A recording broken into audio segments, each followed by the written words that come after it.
Joseph avait un rêve et il a dû attendre 15 ans de son existence afin de pouvoir voir ce rêve devenir réalité.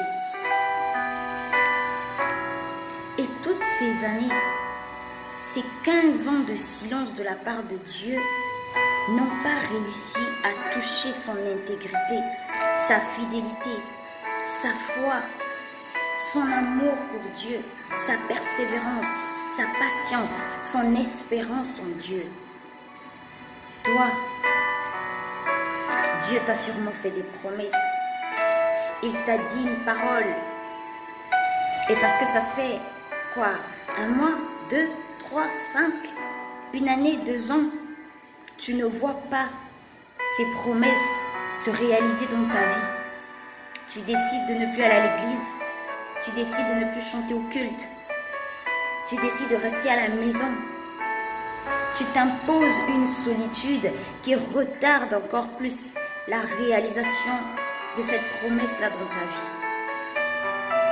Mais j'aimerais te dire, lorsque tu te révoltes, arrête-toi un moment. Regarde la vie de Joseph et regarde ta vie. Essaye de voir si ce que toi tu as supporté jusque-là équivaut à ce que lui il a dû endurer. Toi tu as sûrement des gens qui te rassurent.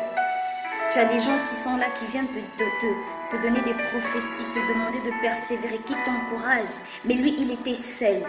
Et malgré qu'il était seul, malgré que son Dieu ne lui parlait pas, il est resté intègre, fidèle. Et il a continué à garder la foi. Il a continué à aimer et à croire en ce Dieu-là. Alors si toi, tu t'imposes une solitude parce qu'il ne te répond pas, c'est que tu n'as encore rien compris. Parce que très souvent, le Seigneur ne se manifeste pas seulement dans le tonnerre, pas seulement dans le bruit, mais parfois il est dans un silence doux et léger. Sache que dans le silence de Dieu, il est en train de frayer un chemin. Le Seigneur très souvent fraye un chemin dans le silence.